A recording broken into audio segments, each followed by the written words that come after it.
Hello hi नमस्कार. तुम्हा सर्वांचं अगदी मनापासून खूप खूप खूप स्वागत आहे आजच्या व्हिडिओमध्ये.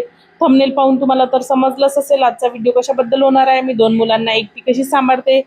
हो, थोडंसं कठीण जाते पण सांभाळते कशी तरी आणि काही कामं राहू देते, काही कामं करते. तर तेच मी तुमच्यासोबत आज शेअर करणार आहे.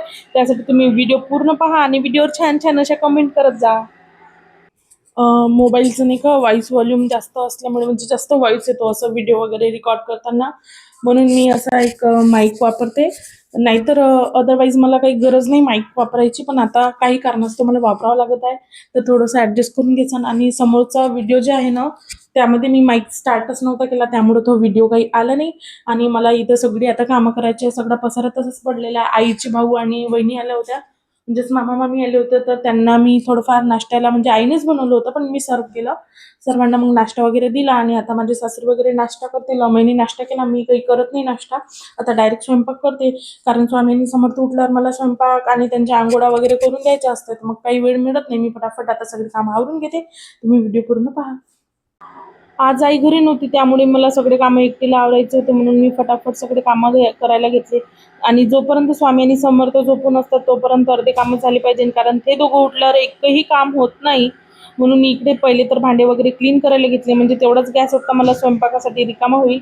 आणि मी आंघोळ करायचेच होते. कारण सांगते मी तुम्हाला, कारण आंघोळ केल्यानंतर मी स्वयंपाकाला बसले आणि नंतर जर मला स्वामी समर्थाची आंघोळ करून द्यायची असेल ना, ते दोघंही मला पूर्ण ओलं करतात आणि मला पुन्हा आंघोळ धुवावी लागते. म्हणून नंतर इकडे मी बाबांना अर्धे भांडे सोडून पहिले नाश्ता देऊन दिला, कारण त्यांना गोळी घ्यायची असते आणि त्यांना नाश्ता देणं खूप आवश्यक झालेलं आहे.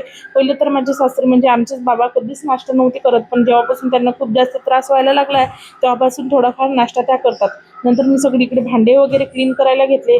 आणि काय माहिती इतके भांडे कुठून येते, तर मी काहीच भांडे टाकत नाही तरी इतके मोठे भांडे येऊन बसते ना, तरी मला कसे तरी फटाफट घासायचे होते म्हणून घासले. आणि व्हिडिओमध्ये जेवढे फास्ट दिसते ना, तेवढं जर आयुष्यात लवकर लवकर कामं झाली असती ना, तर खरंच खूप मजा आली असती. पण ते अशक्य आहे. ते व्हिडिओमध्येच आपण स्पीड वाढवू शकतो, रिअलमध्ये इतकी स्पीड आपल्या कामामध्ये नसते. असो, नंतर मग काय मला आणखी थोडीफार कामं करायची होती. मग मी सगळं क्लीन केल्यानंतर पहिले तर स्वयंपाकाला घेतलं, कारण बाकीची कामं राहिली तरी चालतील, पण स्वयंपाक आधी करावं लागतं. कारण स्वामी आणि समर्थ उठले त्याच्यानंतर स्वयंपाक राहिला तर कोणाला जेवायला मिळणार नाही, म्हणून मी पहिले तर भात लावायला घेतला. भात इथं लावतच होती, मग विचार केला भाजी कायची बनवायची म्हणून. आणि मला आठवलं की फ्रीजमध्ये 2 दिवसाच्या आधी आणलेलं पनीर आणि मटर होते. तर मी फ्रोझन मटर यूज करते आणि मी घरीच तयार केले होते यावेळेस, म्हणून मी त्याची भाजी करायचं असं ठरवलं. पहिले तर भातात मीठ वगैरे टाकून भात गॅसवर ठेवायला घेतला. पण मी माहिती आहे का, कधीच लायटरनं लावत नाही. कोणाकोणाला असा प्रॉब्लेम होतो ते माझ्यासोबत शेअर करा. कारण जेव्हा पण मी लायटरनं गॅस लावायला जाते ना, तेव्हा मला असा म्हणजे अर्थिंग बसल्यासारखं करंट, छोटूसा करंटचा असा झटका बसतो. त्यामुळे मला खूप भीती वाटते, त्यामुळे मी कधीच लायटरनं गॅस लावत नाही, मी माचीसनंच लावते. नंतर मग मी कणिक मळायला घेतली. कणकीमध्ये 4 जण जेवणार होतो आम्ही, म्हणून बरोबर 4 पुट्टी कणिक घेतली आणि फटाफट ते पण आवरून घेतलं. आणि कणिक भिजवतच नाही तर स्वामी पण उठला. मग त्याला झोके वगैरे दिले आणि झोपवून दिलं. आणि नंतर मग मसाल्याची तयारी करायसाठी लसूण सोलून घेतला आणि कांदा चिरून घेतला. नंतर त्याला चांगल्या प्रकारे भाजून घेतला आणि भाजी फोडणी द्यायची होती, म्हणून मी फटाफट सगळं आवरत होती. तिकडे स्वामी पण उठलेला होता. इकडे मग मी पनीर वगैरे तळून घेतलं. आणि मी क्लिप्स थोड्याशा छोट्या छोट्या टाकत आहे, कारण मोठ्या जर क्लिप टाकत बसले तर व्हिडिओ खूप लॉंग होत होता. 1 तासाच्या वर तर व्हिडिओ गेला होता, म्हणून मी शॉर्टकटमध्ये तुमच्यासोबत व्हिडिओ शेअर करत आहे.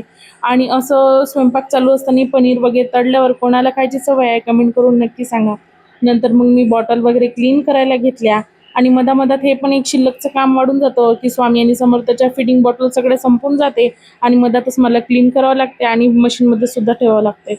नंतर मग बॉटल वगैरे मशीनमध्ये सेट करून दिल्या आणि पुन्हा एकदा स्वयंपाकाला लागले.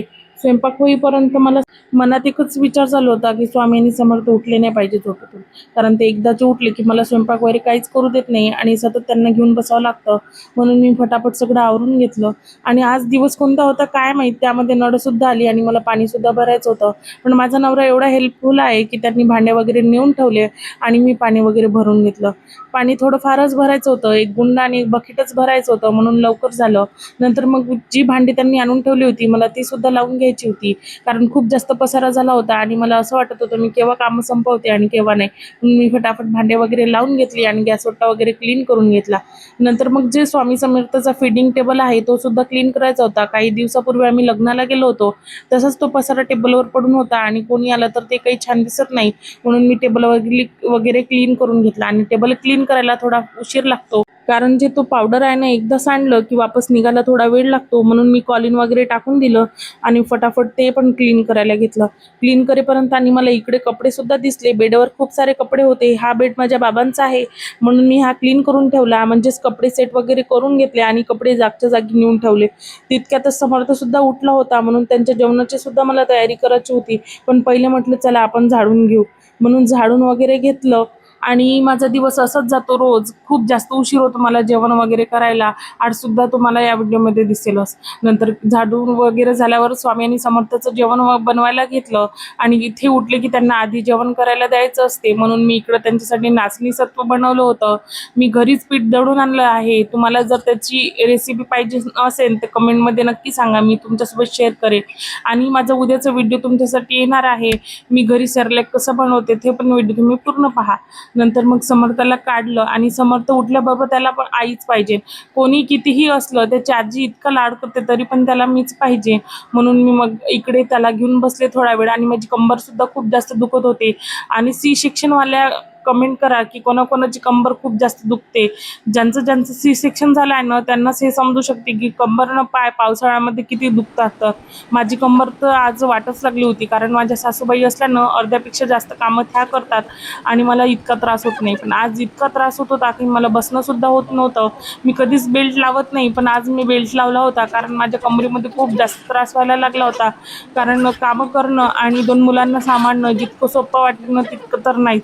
नंतर मग मी स्वामीचं समर्थाचा थोडाफार लाड वगैरे करून घेतला. आणि 2 मुलं असल्यानं हे कन्फ्युजन चालूच असते, स्वामी की समर्थ असो. नंतर मग दोघांना जेवण वगैरे करून दिलं आणि यांचं आंघोळ वगैरे करून यांच्या बाबाजवळ देऊन दिलं. हे दोघंही छान खेळत होते आणि यांची सर्वांची जेवणं झाली होती, म्हणून यांना झोपून द्यायचं होतं. या दोघांनाही त्याचे बाबा झोपून देत होते आणि मी आंघोळ वगैरे केली. आणि मग दुपारचे 3:30 स्वामी आणि समर्थ झोपले. त्यांची आंघोळ वगैरे करून दिली, त्यांना जेवू घातलं. बाबा पण जेवले, अमय पण जेवले आणि दादा पण जेवले. आता मी एकटी जेवायची बाकी आहे, पण माझे थोडेफार कामं आणखीन बाकी आहे. म्हणजे मी तसं तर घर वगैरे सगळं स्वच्छ केलं, पण माझे कपडे मशीनमध्ये टाकायचे राहिलेले आहेत आणि भांडेवाल्या मावशी येईल त्यांचे भांडे घासायचे राहिले आहेत. फक्त इतके 2 कामं आता राहिलेले आहेत.